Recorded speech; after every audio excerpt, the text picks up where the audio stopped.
The Honorable De Lima is recognized. Before the questioning of the Honorable Terry Ridon, this representation wishes to make a disclosure. You may proceed, Honorable De Lima. Thank you, Madam Chair. I wish to inform this committee that sometime in November 2025, I received a letter dated November 17, 2025, a handwritten letter from the resource person, Ramil Madriaga. Nandito po yan. November 17, 2025, handwritten letter addressed to me and sent by Ramil Madriaga. This was coursed through his counsel, Attorney Raimundo Palad. Now, when I received this, because the letter here says about his being unjustly accused and detained, and said that it is because he helped a group of farmers in Mariveles. May tinulungan daw po siyang grupo ng mga farmers ng Mariveles na mga biktima ng land grabbing. At tinuturo po niya si former spokesperson Harry Roque na nasa likod nito. At sabi niya, kahit yung una niyang kaso ng kidnapping, kasi dati na po siyang kinasuhan in 1997 ng kidnapping, ay na-convict siya sa trial court pero na-acquit siya sa Supreme Court on appeal or on review. So humihingi po siya ng tulong sa akin dito sa sulat na ito, which is handwritten. Sinabi rin po sa akin ni Attorney Palad na nung time na yon, I think it was later part of November or a few days after November 17. I don't exactly remember the time or the exact day.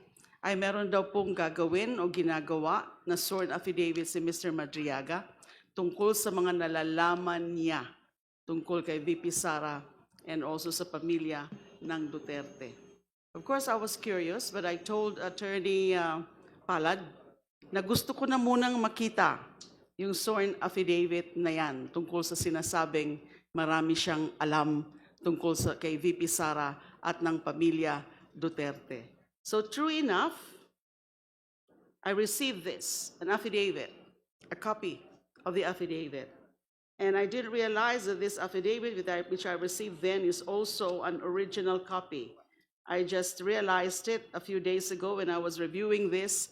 I was given pala, binigyan ho pala ako ng original copy ng affidavit. This was executed November 29, 2025, the contents of which are exactly the same as those attached as Annex A ng Sabalia et al. And Cabrera complaint.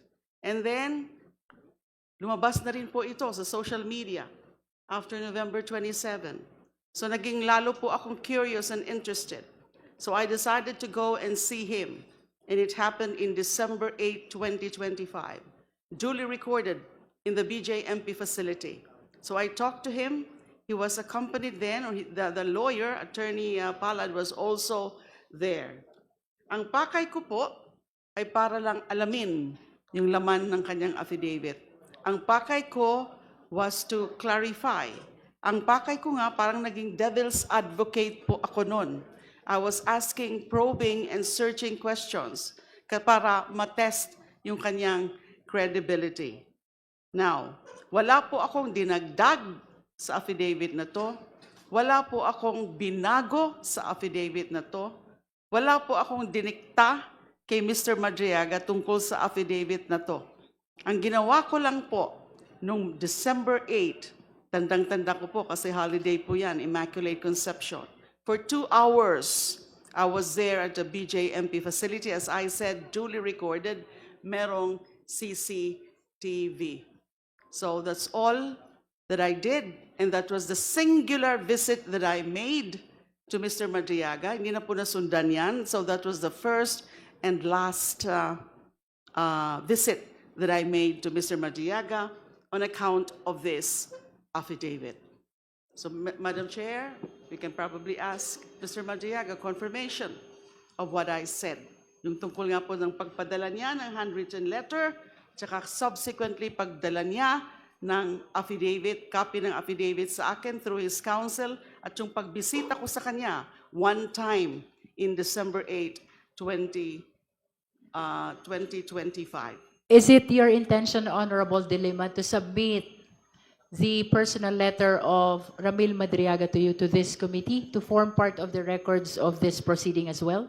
Yes, Madam Chair, only that I can only give to the committee or submit to the committee photocopies of this, photocopy of the handwritten letter, Yes. because this is the original, a 4-page letter. So long as you confirm that the photocopy is an exact and faithful reproduction of the original.